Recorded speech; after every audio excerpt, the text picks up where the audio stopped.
Assalamu alaikum everyone, welcome back to Bitcoin update today. So Bitcoin again is sideways, pretty much sideways. So one thing I want to say before we get into the whole detail is that the last 15 days of December and the first 15 days of January, normally the market does not really move that much. And the reason why the market does not move that much is because money doesn't come in crypto, and it's important to have money inflow. Cash inflow is important for us to see a volatile market.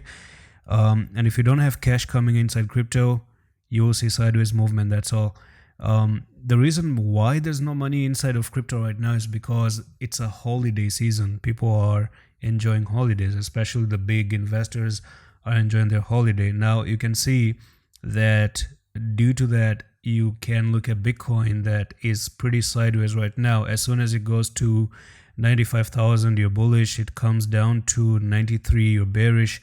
So it's going to continue on like this, but I think there's a chance we get to see Bitcoin moving just a little bit higher to 100K one more time, or 99K, touch 99 or 100K and then finally drop down.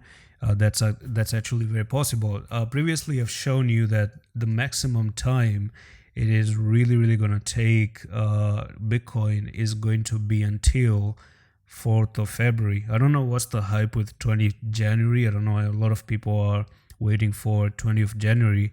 I don't really know why people are talking about 20th January. But anyways, we're going to see what happens in 20th January as well. So expect boredom, expect one little pump, expect the hype to build up again.